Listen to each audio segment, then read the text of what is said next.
नमस्कार, आप देख रहे हैं दैनिक साथी हरियाणा। साथियों, बीते रेवाड़ी नगर परिषद का चुनाव का वादा मंगलवार को हरियाणा विधानसभा में जोर शोर से सुनाई दिया। रेवाड़ी विधायक लक्ष्मण सिंह यादव ने मानसून सत्र के दौरान रेवाड़ी नगर परिषद को नगर निगम बनाने की मांग पुरजोर तरीके से उठाई। मंत्री द्वारा दिए गए आंकड़ों पर भी सवाल उठाए। अब आपको दिखाते हैं विधायक के निगम बनाने के सवाल पर नगर निकाय मंत्री विपुल गोयल ने क्या जवाब दिया। माननीय विधायक जी ने जो सवाल किया है कि रेवाड़ी को नगर निगम बनाया जाए विधान परिषद से, तो ये जो सवाल है ये 7/6/2023 को भी 31/5/2023 को रजिस्टर किया गया। 7/6/2023 को ये सवाल आया था, पहले भी मांगा था, लेकिन तभी भी इसकी बात, क्योंकि कोई भी नगर निगम बनाने के लिए, कोई भी नगर पालिका या नगर परिषद बनाने के लिए एक नियमावली है, उसकी जनसंख्या कितनी होनी चाहिए, उसका क्षेत्रफल कितना होना चाहिए। तो रेवाड़ी जो है, रेवाड़ी की जो जनसंख्या है वो 1,43,000 जो है रेवाड़ी की टोटल जनसंख्या है। रेवाड़ी की 1,43,021 जनसंख्या है 2011 के अनुसार, और जो उसका जनसंख्या इंक्रीमेंट इंडेक्स को भी देखें 3.55 के माध्यम से, तो आज भी 2,29,000 जनसंख्या बनती है। तो ये किसी भी तरीके से अप्रोप्रिएट नहीं है। लेकिन जैसा कि विधायक जी ने बार बार इसको उठाया है और अभी भी आज इन्होंने मुझसे चर्चा भी की थी, तो मैं ये बताना चाहूंगा कि अभी नई जनसंख्या गणना में जो अगर आएगा कि 3 लाख से ऊपर चली जाती है, 3 लाख तक चली जाती है, तो सरकार सिंपैथेटिकली इस पर विचार करेगी। ठीक, एक मिनट अध्यक्ष महोदय, मैं आदरणीय मंत्री जी से पूछना चाहूंगा कि ये आंकड़े जो हैं ये गलत है, क्योंकि 2017 में जो सर्वे हुई थी 8 साल पहले, उसमें 1,87,000 की जनसंख्या जताई गई थी। पहले तो ये किसने सर्वे करके भेजा है, ये गलत आंकड़े हैं। दूसरा 8 साल पहले की सर्वे बता रहा हूं मैं, और 1,15,000 वोट हैं शहर की बता रहा हूं 2011 का। तो इसका मतलब जस्ट अगर उसको डबल भी करेंगे तो भी 230 तो जनसंख्या वैसे ही हो रही है।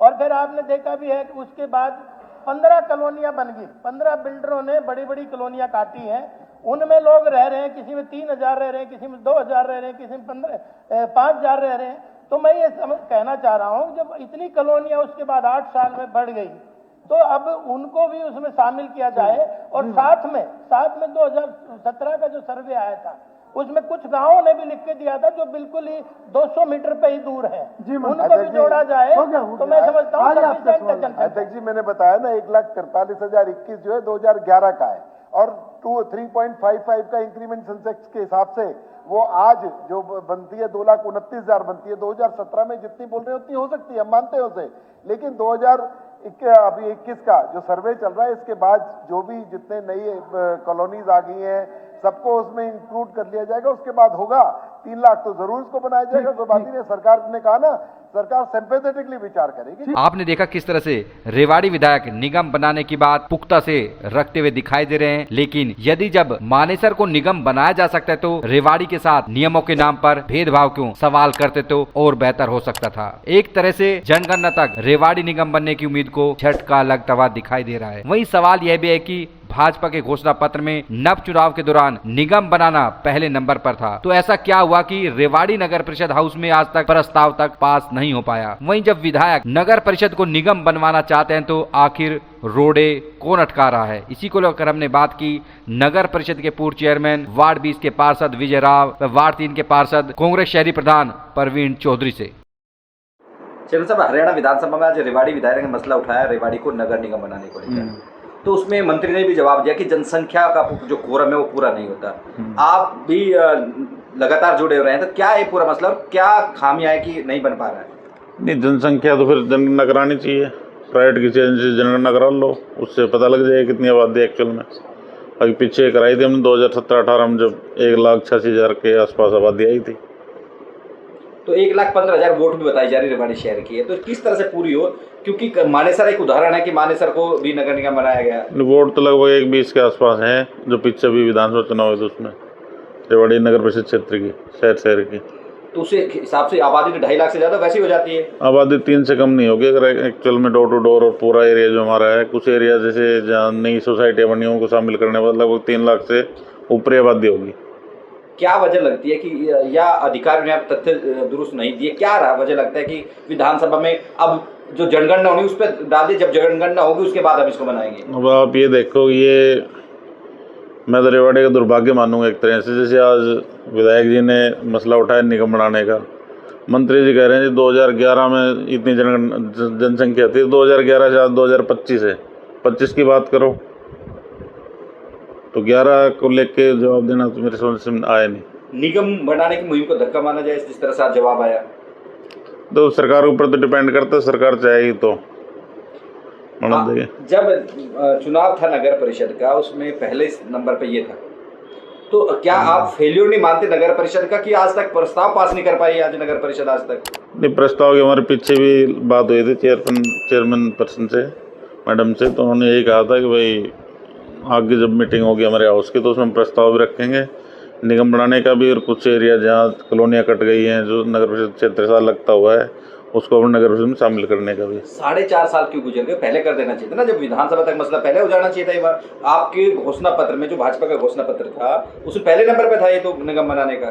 भाई तो चेयरपर्सन भी बता सकती है इस मामले में विस्तार से। तो अब आपको क्या लगता है कि आप चेयरमैन भी रहे कि रेवाड़ी को किस तरह से नगर निगम बनाया जा सकता है? क्या सुझाव देंगे सरकार को कि वो ऐसा करे, ये बन जाए, क्योंकि लोग भी चाहते हैं कि निगम बने रेवाड़ी? निगम बनाने के लिए हमें ज़्यादा मतलब उसकी आवश्यकता नहीं है, जनसंख्या हमारी लगभग पूरी हो जाएगी। सिर्फ एक गड्डी बोलनी रोड है और उसके अंदर जैसे 3 गांव लगते हैं, डालियावास, पदियावास और शहबाजपुर, जिनके अंदर एक कॉलोनी जैसे भक्ति नगर और अपना मनचंदा, गुरुटेक, अपना BMG, अमनगिरी, ये सब उसके अंदर मतलब अलग गाँव की ज़मीन है। तो गांव वाले भी चाहते हैं कि हमारे उससे बाहर रहें, क्योंकि उनको शामिल नहीं कर रहे। और हर व्यक्ति को अधिकार है, उसको पंचायत में वोट का अधिकार मिले, MLA MP में भी वोट का अधिकार मिले। तो जो लोग इस सोसाइटी में रहे उनको कहीं भी वोट का अधिकार नहीं है पंचायत स्तर पे। तो कहीं ना कहीं वोट के अधिकार से भी वंचित हैं। हाँ, वो लोग वंचित हैं, 100% वंचित है। क्योंकि जैसे मनचंदा पदियास गाँव की ज़मीन में है, अगर मनचंदा ही वोट बना दे सरपंच, फिर पदियावास का कैसे बनेगा? ऐसे ही डालियावास वालों की थी गलती, तो वो डालियावास का सरपंच ना बन के जो बाहर कॉलोनी कटी थी वहाँ का सरपंच बन रहा है। तो पंचायत भी तैयार है, जो बाहर कॉलोनी है पंचायत से बाहर, उनको हम नगर परिषद में शामिल कर लें, तो वो भी तैयार प्रस्ताव देने के लिए। अब दिसंबर में यूँ तो एक तरह से प्रस्तावित चुनाव जनवरी में, तो लगता है कि ये निगम सिरे चढ़ पाएगा जिस तरह से आज बयान आया मंत्री जी का? देखो, विधायक जी पूरी कोशिश कर रहे हैं और सरकार चाहे तो कुछ भी कर सकती है, कोई इसमें बड़ी बात नहीं है। मानेसर को भी तो बनाया? हाँ, मानेसर बनाया, कम आबादी के बावजूद बनाया। वहाँ आबादी लगभग 1.5 लाख थी और वोट 98 पिछले जो चुनाव हुए 98,000 वोटों चुनाव हुए, ये भी एक उदाहरण है। फिर रेवाड़ी के लिए क्यों ऐसा कह रहे हैं कि रेवाड़ी में 3 लाख की आबादी पूरी नहीं रही, जब मानेसर को बनाया जा सकता है रेवाड़ी को क्यों नहीं? भाई ये तो उच्च अधिकारी बता सकते हैं या नेता बता सकते हैं। अब एक वार्ड बंदी के का भी मेंबर है आप, वार्ड बंदी के लिए आपको सेलेक्ट किया गया कि भाई क्योंकि चुनाव प्रस्तावित है, तो वार्ड बंदी में क्या चल रहा है, किस तरह का, क्या उसमें भी कोई सर्वे कराएंगे ताकि आबादी तो उसमें भी आ सकती है? देखो, वार्ड बंदी तभी होगी जब कहीं से हमें जनसंख्या के सही आंकड़े मिलेंगे। सही वार्ड बंदी तभी हो सकती है, अन्यथा नहीं। तो अभी तक क्या हुआ? अभी तो कई 1 महीने के आसपास हो गया आपको मेंबर बनाया? नहीं, अभी हमारी कोई मीटिंग नहीं हुई है किसी भी स्तर पे। मीटिंग होगी तो उसमें अपने जो भी बात होगी रखेंगे सामने। क्या एक सर्वे कारण कराया जा सकता है, क्योंकि आबादी निगम के लिए भी पता चल जाएगी और वार्ड बंदी के लिए भी, दोनों के लिए पता चल जाएगी? इसमें 2 बात है। एक तो जनगणना चल रही है जी, तो जनगणना जब शुरू हो जाती है तो कोई भी चुनाव नहीं होता जी।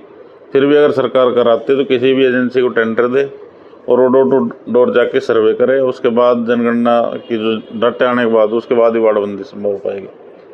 एक बात ये भी है कि चुनाव भी प्रस्तावित है, तो निगम का फायदा क्या लगता है आपको? फायदा क्या होता है निगम बनने से? निगम से सबसे बड़ा फायदा है कि तो उच्च स्तर के अधिकारी सब यहीं बैठेंगे और इनकी जो शक्तियाँ हैं, फाइनेंशियल शक्तियाँ बढ़ जाती हैं, सेंट्रल गवर्नमेंट से ग्रांट ज़्यादा आती है, इस तरह के फायदे हैं। तो डेवलपमेंट ज़्यादा उम्मीद कर सकते हैं। और एक शहर का मतलब एक आदमी कहाँ रहते हो, नगर पालिका क्षेत्र में, नगर निगम क्षेत्र में, नगर परिषद, उससे बहुत ज़्यादा फर्क पड़ता है। रेवाड़ी की जो मतलब रुतबा भी बढ़ेगा, प्रॉपर्टी वगैरह इन हर चीज़ में वो आएगा, लोग बाग रहेंगे, वो भी यहाँ पे कहाँ रहते हैं, निगम क्षेत्र में। जो कांग्रेस समर्थित पार्षद है वो सीधे सीधे कह रहे हैं कि नगर परिषद का फेलियर है, ये नेताओं का फेलियर है बीजेपी के, जिस तरह से भाई पहले नंबर पे ये रखा और आज किस तरह का जवाब आया। तो मेरे सामने तो किसी भाई ने कहा नहीं है, कोई कहेगा तो उसको हम अपना जवाब देंगे अपने तरीके से। विधानसभा में रेवाड़ी को नगर निगम बनाने का मसला उठा, विधायक ने बड़े जोर शोर से उठाया, क्या वजह लगती है कि नहीं बन पाया? क्योंकि घोषणा पत्र में भी सबसे पहला मसला यही था। देखो अमित जी, कमजोर नेतृत्व रेवाड़ी शहर का सबसे बड़ी बात है। विधायक जी बीजेपी से आते हैं, बीजेपी की सरकार है हरियाणा में, और नगर निगम बनाने का प्रस्ताव तो इनका 2020 जो नगर परिषद रेवाड़ी के चुनाव हुए, सबसे पहला मैनिफेस्टो में इन्होंने जोर शोर से बाजार में शोर मचाया है कि हमारी अगर चेयरपर्सन बनती है रेवाड़ी का, को बीजेपी का कैंडिडेट चेयरपर्सन बनता है, तो हम सबसे पहला काम रेवाड़ी को नगर निगम बनाने का करेंगे। कि बड़े दुर्भाग्य की बात है कि रेवाड़ी के विधायक जो बीजेपी से आते हैं वो आज सदन में मांग करते हैं कि रेवाड़ी को नगर निगम बनाया जाए, परंतु जो मंत्री हैं हमारे निकाय मंत्री विपुल गोयल जी, उनको इस मांग को लेकर वो घुमा देते हैं। तो मुझे नहीं लगता कि रेवाड़ी को नगर निगम बनाया जा रहा है। अगर नगर निगम बनाने की नियत होती विधायक जी की, मंत्री जी की, तो आप ये देखिए, जब मानेसर को 1,65,000 की आबादी में तुरंत प्रभाव से नगर निगम बना दिया गया, तो रेवाड़ी किस लिए नहीं? आज आप रेवाड़ी की आबादी 2 लाख, कम से कम मैं मान के चलता हूँ 2,40,000 के लगभग है। अगर जो आउटर 10-12 कॉलोनी नहीं बनी है, अगर उनको जोड़ा जाए तो 3 लाख के आसपास है। क्यों नहीं हाउस में प्रस्ताव, बीजेपी की जो नगर परिषद में जो सरकार भी बीजेपी की, हाउस में प्रस्ताव पास करा जाता और उसको सदन में रखा जाता। जिम्मेदारी तो आप लोगों की भी थी कि उसको हाउस में पास, आपने कितनी बार इस मसले को उठाया?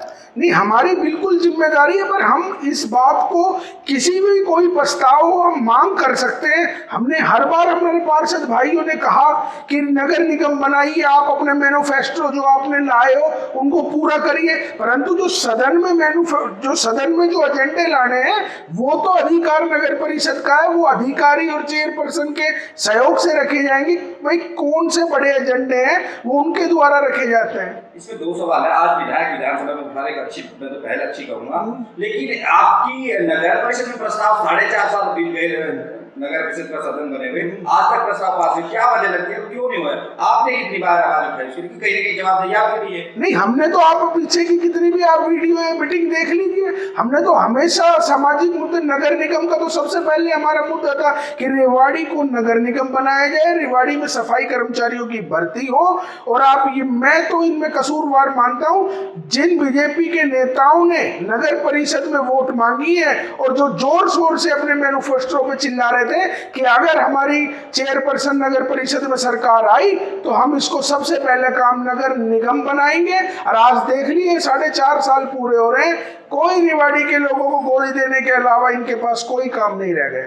जब मानेसर को निगम बना दिया जाता है, तो आपने भी बताया कि 1,65,000 की आबादी पे, तो रेवाड़ी को क्यों नहीं? क्या भेदभाव है या क्या लगता है, आपकी वजह क्या है? देखो, दक्षिण हरियाणा से तो दक्षिण हरियाणा जिसने, मैं यही कहना चाहूंगा, देखो सबसे ज्यादा जो एमएलए इसी बेल्ट से बीजेपी को दिए हैं लोग, पब्लिक ने, परंतु दक्षिण हरियाणा से फिर भेदभाव नगर निगम बनाने के नाम में बड़ा अचंभित था।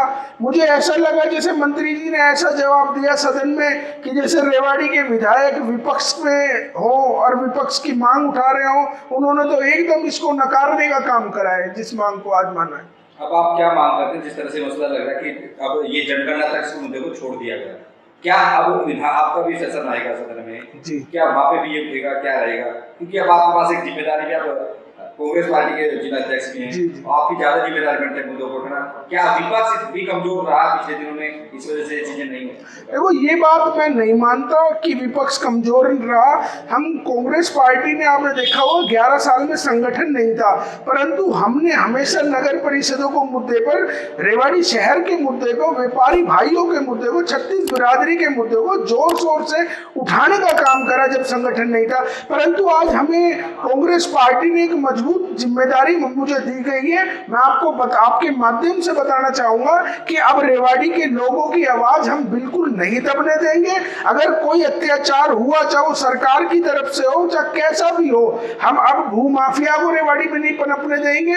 आपके माध्यम से ये कहना चाहूंगा, चाहे हमारे को रोडों पे उतर के प्रोटेस्ट करने पड़े, बड़े से बड़े धरने देने पड़े, और कुछ ही दिन में हम अपना कार्यालय का शुभारंभ करने जा रहे हैं और वहां से हम रेवाड़ी के लोगों की आवाज, हम उनकी बनके आवाज उठाने का काम करेंगे। आज इन्होंने, आप इनका मैनिफेस्टो देखो, इन्होंने एक काम नहीं करा। इन्होंने कहा कि सिविल हॉस्पिटल के जो बराबर में नगर परिषद की जमीन पड़ी है उस पर आज तक ये कब्जा नहीं हटा पाए, और ये सबसे ज्यादा आवाज मेरे द्वारा उठाई गई। उन्होंने कहा कि हम डिलक्स टॉयलेट बनाएंगे रेवाड़ी में। आज एक जगह भी बता दो इन्होंने डिलक्स टॉयलेट बनाए तो इनसे सिर्फ बात के अलावा बीजेपी के पास बढ़िया बढ़िया मीटिंग करते हैं, बढ़िया बढ़िया बैंकेट हॉलों में, इनकी एसी बैंकेट हॉलों में मीटिंग करते हैं, परंतु आम कांग्रेस का कार्यकर्ता जमीन पर उतर के पसीना बहा के लोगों की आज आवाज उठाने का काम करा है। और जिस तरीके से बिहार से क्रांति स्टार्ट होगी, आप देखना, समय आएगा कांग्रेस की सरकार रहेगी और 36 बिरादरी के अमीर व गरीब लोग खुश आपको दिखाई देंगे।